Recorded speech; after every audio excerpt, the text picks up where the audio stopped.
Welcome to the Positive Pants Podcast. Mindset, motivation and inspiration to help you find your positive pants. It's time to let go of negative thinking, understand why you do what you do and stop the self-sabotage with your host, Fran Excel.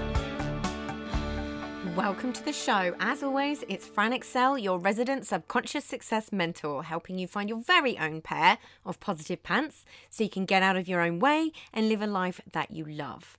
If you want to stop self-sabotaging your own success and let go of the stress, then you are in the right place, my friend.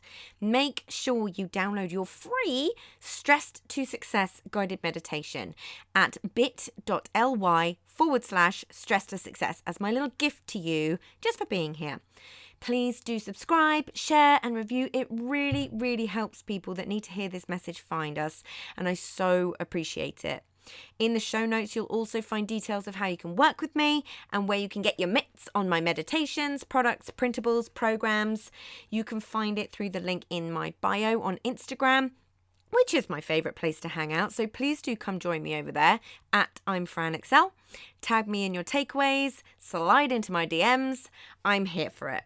So that's the formalities over, my love. So let's jump to the content. You've probably heard me talk about how leaning into rather than avoiding your emotions is incredibly beneficial and important. But how do you actually do that? Like, what does it look like in practice? So this episode comes from a question from a lovely listener on exactly this. So I thought I would dig a little bit deeper with you today. It's important to understand that, as with most things, leaning into your emotions is a skill you can learn. So the first thing to understand is our emotions aren't really the issue at all. The issue is our own judgment of our emotions. Labeling some emotions as good and some as bad is one of the ways that we do this.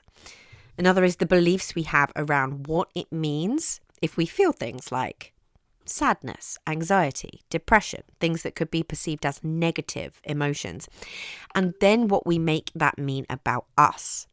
Because the reality is, the more that you avoid and suppress them, the louder they get. And perhaps you've experienced that before, right? I'm sure all of us can think of a time that that's happened. Now, much of this is a learned response from childhood. It might have been that people in a position of authority didn't know how to handle your big emotions, and you were made to suppress them, or even told off for having them, like, no, don't cry, that sort of thing. Making them be seen as undesirable, right? Inconvenient, and leading to not being accepted. Like, oh, if I have big emotions, then that means I'm rejected, right? When you start to learn this stuff, it's really easy to see how we form these things, right? Now, leaning into your emotions is the very thing that enables them to move through your body and be processed as they should be within a few minutes, rather than still ruminating on them hours, days, weeks, or even years later. So it's a good skill to learn, right? So what does it actually mean when we say to lean into your emotions? Leaning into your emotions means not suppressing or avoiding, catching yourself before you do that. It means really allowing yourself to feel what's there without judgment. It means being able to take a step back, observe, and allow. It means bringing in self-compassion in moments of big emotion, kindness towards yourself. It means acknowledging that all emotions are part of the human experience. It means being able to not be consumed by them and decode them as you feel them, right? And allow them to be there. This is when they move through the body. An emotion itself only lasts approximately 90 seconds, but is all the other stuff we put on top of that physiological feeling. And if you can stop judging your emotions and making them good, bad, right, or wrong, and feeling like we should only feel certain emotions and not others, that is when the magic happens. And your emotions no longer control you or your life.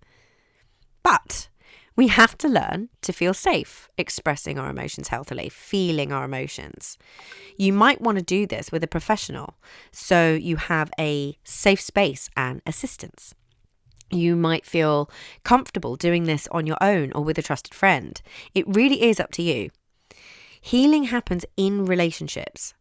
So I would always recommend working with someone else in the beginning if this has been something that has been a big issue for you. You'll find it soon becomes second nature, and you're able to feel far more neutral about what you might previously have perceived as negative, in inverted commas. It's not about being consumed by your emotions, it's letting them be there with curiosity, right? Because that's something that people can fear. I fear that if I let this in, I won't have any control over stopping it, right? But what does it mean to be letting them in with curiosity? It means being able to observe what is going on for you. What's going on in your thoughts and what's going on in your body? Can you name the emotion? If so, how do you know that's what it is? What are the characteristics? Where do you feel it in your body? How are you expressing it outwardly to others? What do you notice about your behavior and any urges that come up when you either have or try to avoid and suppress emotions? For many people, it might look like numbing with social media scrolling, food, drink, or shopping, for example. Noticing this is a big key to helping you stop avoiding them in the future. If you can become consciously aware of your own patterns, you are able to override them far more easily, meaning you can interrupt and change the pattern, recode and rewire your brain and nervous system. Learning emotional regulation tools to help the process of an emotion moving through your body is incredibly helpful, if not essential. And for me, whenever I experience big emotions, my personal favourite, because there's so many ways that we can do this, but my personal favourite is a somatic tool called EFT, otherwise known as tapping. So you think of it like acupuncture without the needles, where you're tapping on some key meridian points on your face and body, if you haven't heard of it. It allows the emotion to come up and be processed. It might take a few rounds, but you should notice feeling calmer and more regulated pretty quickly. Reframing negative emotions to be helpful as well is super, super helpful. Acknowledging that they have a purpose and a reason for being there and that they make perfect sense can be an absolute game changer. For example, anxiety is a threat response, right? In some situations, it's helpful. It's a helpful alert system. But unfortunately for many of us, it's just got wildly out of control. Sadness can be a cue to people around you that you need support. All the usual suspects I talk about a lot are also incredibly helpful in getting you to lean into your emotions and creating that acceptance and allowing for curiosity over judgment. Journaling, heart math, or other kinds of breath work, movement, mindfulness, going for a walk. Many of these are in the Positive Pants Toolkit too. All the information on that is in the show notes, as always.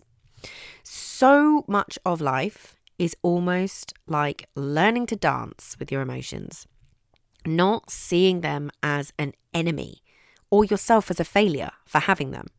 It's all part of the human existence. And polarity, right? It's about gratitude. It's about taking the rough with the smooth so you can appreciate the smooth. It sounds so counterintuitive that allowing yourself to actually feel your emotions is the very thing that causes more balance, peace, and calm. But taking it from my own experience of learning this little dance, it is incredibly freeing. Like I've said 1,000 times before, it doesn't mean I don't have emotions.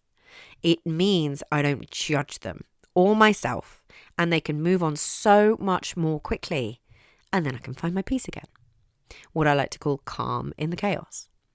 You just might not have learned it yet, but once you see the shifts and changes happening, it'll become second nature to be able to sit with those emotions and let them move through you without fear, without judgment. So I really hope that this has been a helpful little way to look at how we lean into our emotions. And if you have any questions, as always, just pop me a message. So if you got value from this and you know in your gut that now is the time to step up and start rewiring your thinking and start changing things for yourself, then join the Positive Pants Toolkit app and community so you can work out what needs to happen to get you from where you're at right now to the action-taking success you know you can be. And if you want my eyes and ears on your problems, then I work with people one-on-one and through my programs. You can find all the details to join the toolkit or book in a call in the show notes, the link in my bio on Instagram, and on my website, franexcel.com. So stop waiting for if and when and choose to change things now because you can. I'm here to believe in you when you don't believe in yourself. And as always, I hope you found this helpful and I'll see you next week. Bye.